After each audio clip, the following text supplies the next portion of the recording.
I'm in a hotel room right now in Paris, France, and my son Gabriel is going to get his American nationality tomorrow in the morning, and it's difficult for me to sleep.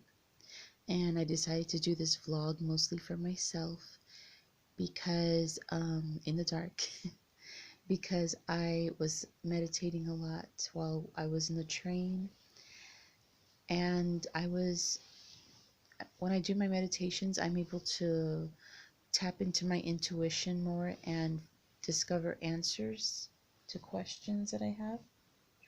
So I realized that this was a game.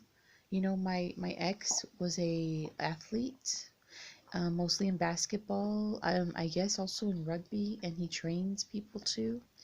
And so and I think this is with a lot of these athletes, he has a mentality that is different than the rest of the people, because he is constantly reading people and strategizing. Because in basketball, that's what he was, a basketball player. In basketball, that's in order for you to be that good, to be pro, you need to have that, you need to eat, sleep, and breathe what you do. And so he can read you and then strategize to use yourself against you, just like in the court. And it took me this long to realize that. And I don't think he does it intentionally. It's just, this athleticism is his life, and therefore he can't help but to be this way. And I think many professional athletes are this way as well. And so he knows, he can read how I feel about him. And so he knows, oh, if I don't call her, she's gonna take me back. If I don't text her, she's gonna stay with me. I got her. I know she loves me. I know we're gonna get married. So I finally changed things. And I noticed, because he broke up with me. He broke up with me by telling me to never call him again. But it wasn't like a traditional, like, I'm going back on everything, and this is like a pattern. And he wants a certain outcome with me. He does want to be married to me. He's already told me he wants to marry me. He already told me that he wants us to live together with my children. But the thing is, I'm taking my time because I don't know I don't know what I'm getting myself into. And so he is punishing me, but he's punishing me by not calling, not texting, withdrawing his emotions, withdrawing the person that I knew since the beginning of the relationship. And it has made me really sad. And he's like doing it in a way where he knows what he's doing. Like, he has me on a string, and I don't even realize that I'm just a puppet playing out what he wants me to do. And now it's been 2 weeks since we last spoke to each other, and he knows that it was left with him telling me not to call him again, with him probably expecting me to text him or call him eventually, asking him to please talk to me again for the sake of the baby, for this, for that reason, because I realized that's what I would do, and I haven't. And he's freaking out, as my tarot cards show. So, hold on, I'm gonna feed the baby.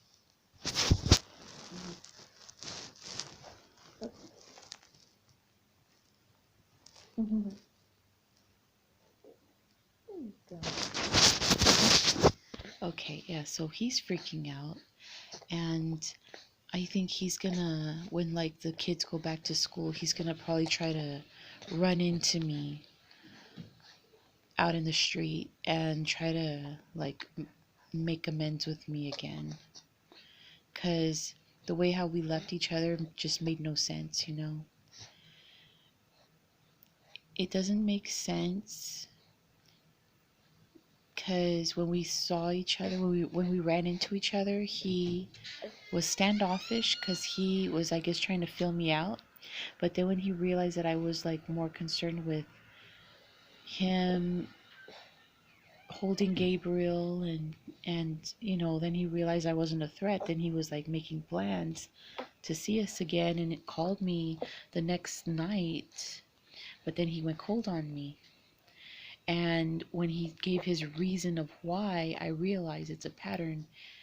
Go in the bed. Go in the bed. It's okay. When he gave his reason why, it was like he was doing the same thing, like making up a reason because it was a fake reason. I never sent him a mean text. And I saw another time that happened where he did that to me, and I was like, what did I send you? He does that on purpose. Or he doesn't understand English that great, but like maybe I said it or I thought it, like, why would he not ask me, oh well, why don't you explain yourself? Because he always asks me to explain like words he doesn't understand or phrases he doesn't understand. Like when you're in a relationship and you don't understand each other, you try to understand each other. And when he would break up with me, he would just break up with me based off of what he thought I wrote or claimed what I wrote, and he wouldn't even try to gain clarity. Not even after we would make up would he say like, oh, so this text, what did you mean by it? So I'm realizing it probably was made up, just an excuse. And he's doing this because he wants us to like be living together already. So yeah, because you see my cards are all showing the same story over and over again. Other tarot readers too, but I focus on my cards and how my cards resonate with other tarot readers' cards, because we all are on our different journeys and not everyone's going through what I'm going through. Um, yeah, so that I realize that these athletes, like especially like football players, basketball players, people who have to read other people on the court, they can't, they know how to read you, so they have that advantage. And so he knows how I feel. He can sense, he can feel it, he can sense it, he can read it. And he has that advantage over me. And so he knows. And I don't have that mindset and skill as he does. So, I don't know how much he loves me. Like, he knows how much he loves me, but he knows also how much I love him. But he knows he can fool me by pretending not to love me enough so I can feel insecure. Because I'll never forget when we were together at the hotel with Gabriel, and I was like, why are you withdrawing from me? Why are you being so emotionless? And he was like, because you're not doing as I say. And I was like, excuse me? But so, in other words, he answered me. He's doing this on purpose. It's not like just a coincidence. And he has told me, like, he's told me 2 times. He's told me something when he says he's really serious about this and I need to take it serious. And the first one was of us being together, like, me being his girlfriend. And then the second one was us, him telling me he wanted to marry me. And so I should, I take it serious that he's serious about that. And I find it very funny. Atreyu, stop. I find it very funny that he said to look at in his eyes so I know he's serious. Or he'll say, listen to my voice, I'm very serious. Because why do I need to do that. Nobody's ever told me that. I've had guys propose to me in the past, and guys tell me they want to be my girlfriend. They want to be they want me to be their girlfriend in the past, and none of them ever said, "Look in my eyes so you know I'm serious," or "Listen to my voice. I want you to hear that I'm serious." He's the only one who's ever done that. But actions, there's no actions. And I think, as my cards show, it's because right now he's going through this trial. Maybe he has more money than what I'm led to believe, and that his ex is going after it. And as I said in other videos before, I have no judgments on her because she has two young kids, and who knows their whole story. But like, if she has children with him, I think that she deserves to have whatever. But she needs to take into account that he has other children too. It's not all about her, you know. Um, and I'm not talking about just my son, but he was married before her and has two kids from that other marriage. Like, I hope she's not trying to take him to the closet, and he has nothing for his two older children. But I'm not angry at her, because it's like his bed, that he made. But when that trial's done, I think things will be a lot better. I think that is when he's really going to want to reach out to me, because, you know, that's something that will not be a dark cloud over him. Because I think, as well, as my other cards show you, he's trying to hide this trial from me. He didn't even tell me about it. And his sister told me about it. So he is maybe trying to protect me, doesn't want me getting involved. I've been through a trial with one of my exes too, over two of my kids, and I don't think he cares. I don't think he's interested. He's going through his thing. It's stressful. It's a nightmare, and he don't want me involved, and he doesn't want to throw me away, but he feels confident enough to put me to the side while he handles this trial by himself, and then he knows later on he'll just come back to me and I'll come back to him. That's what sucks. So he has this ability, but I have my intuition. And that's another thing. My ex-husband, I already call him my ex-husband. We're still married, but we're going to be divorced. After this, the next project is divorcing. But he has always made me feel like my intuition was not on point, because I prophesized before I met him. I prophesized that I was going to get married to someone from another country and move to that country before I met my husband. But even though I prophesized that, whenever I would tell him things that I felt, he always would make me feel insecure about what I felt. Like, oh, you don't really feel that. Oh, that, making me doubt myself. And so it has really been my own self journey to trust in my intuition again and to believe in it. And I think, because I think he was the karmic that was pretending to be my soulmate but really wasn't my soulmate.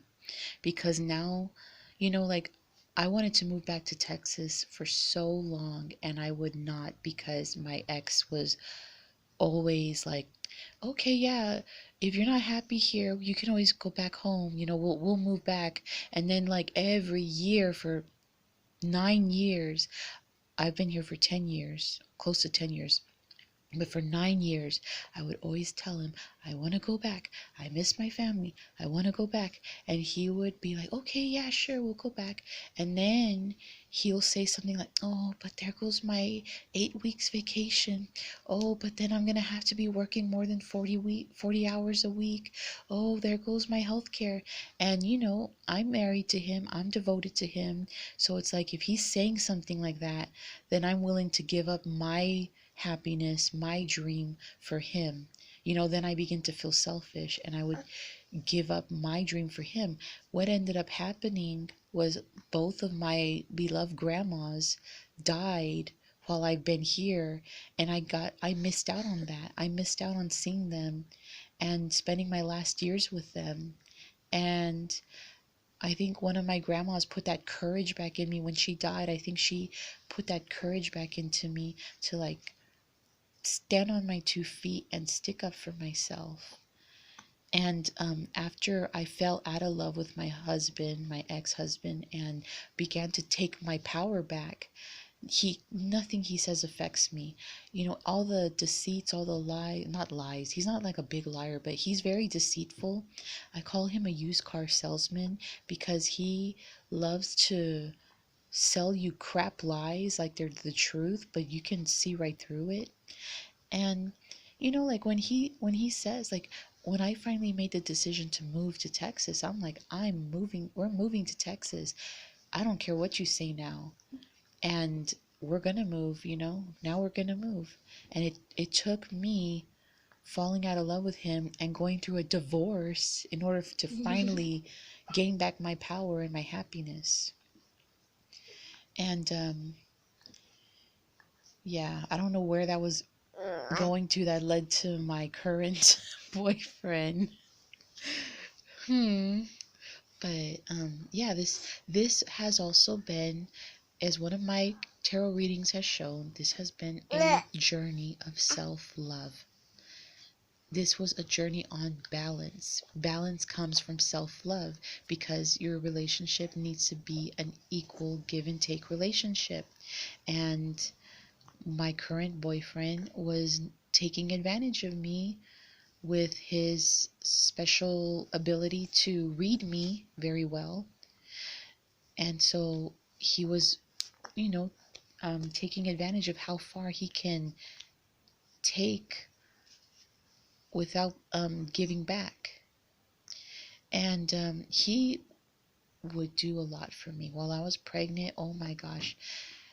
When I was pregnant with my son here in France, to my ex-husband, would get me food that I was craving, but he would be like complaining the whole time. He would be like, "Oh, I don't want to." He's lazy. He's a very lazy person. Typical French. And this the father of my son Gabriel, my current boyfriend, um when I was pregnant with him, oh my gosh, he would never complain. He was always asking me, what do I want?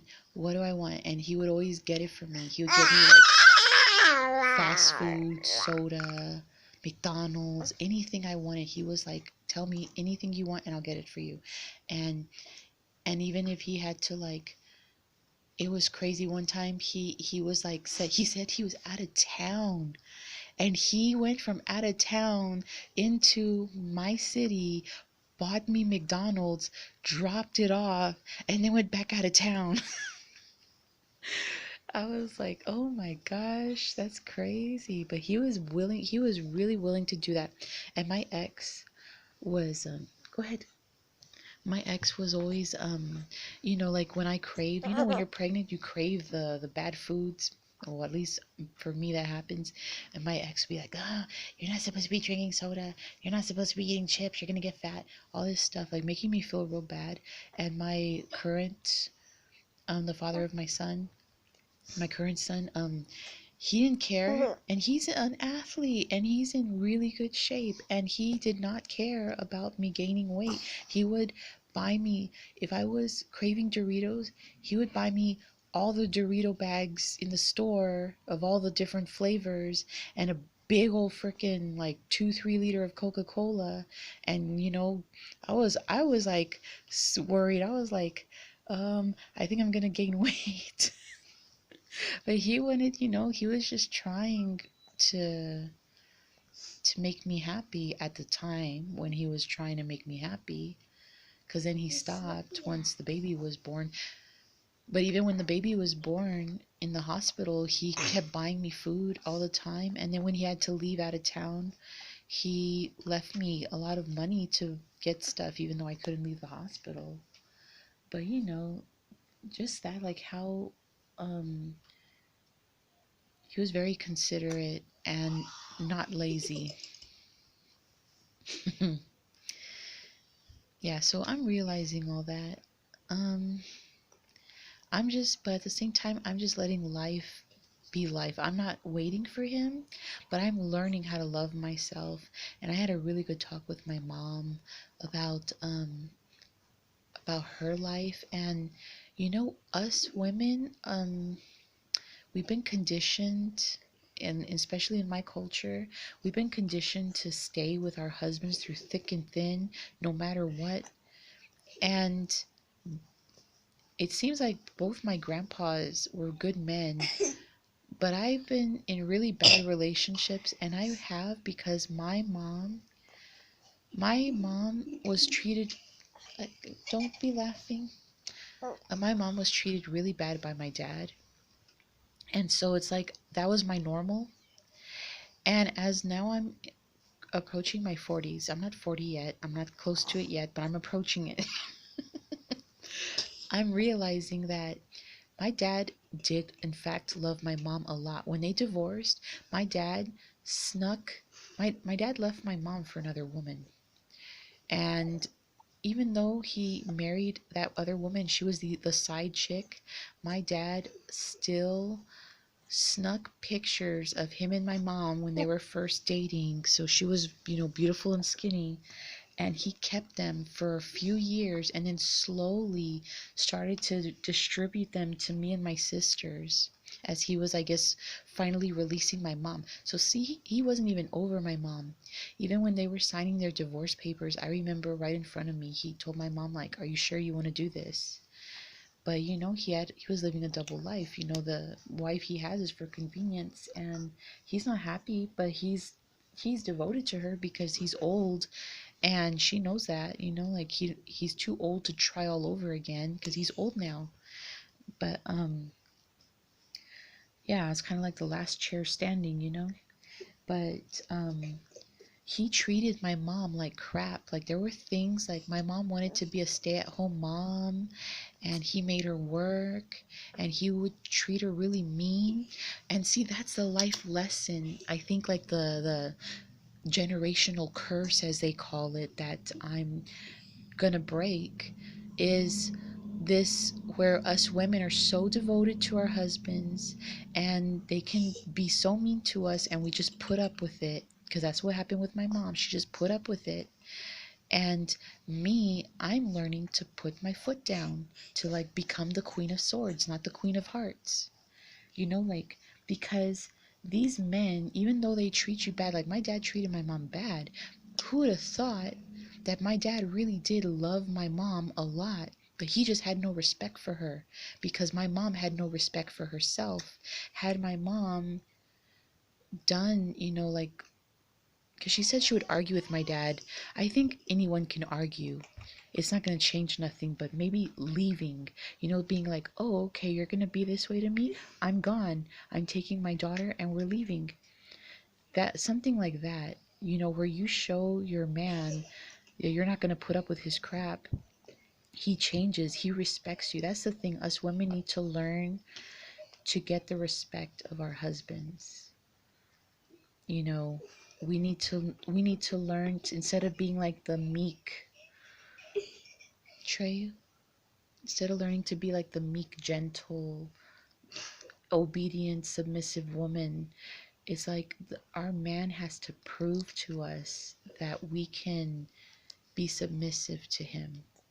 And the moment that he starts screwing up, we need to be able to be like, I'm gone. We can't be like, oh, I have nowhere to go.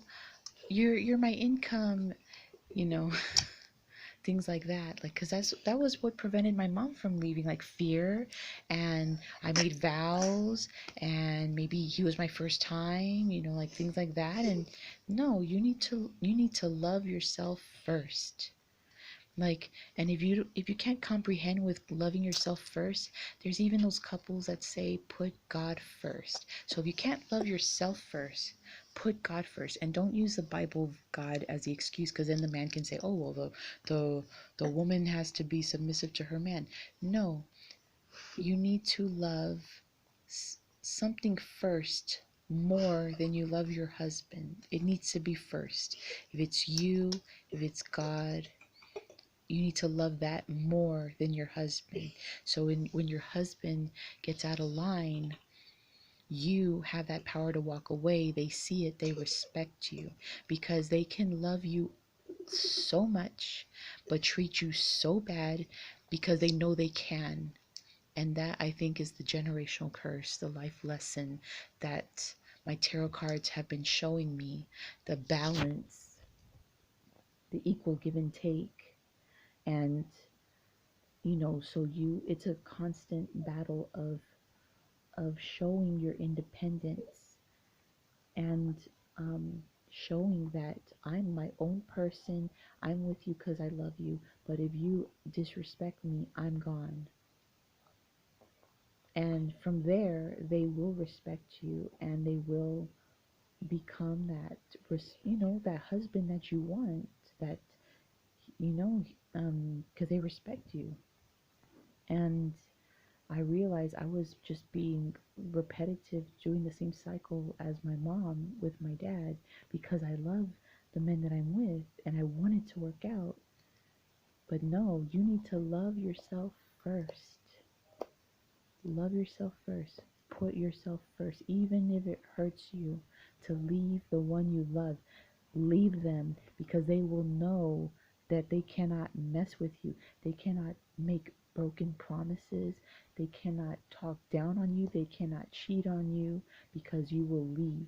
And if they love you enough to be living with you and having children with you, then they're not going to want to leave you.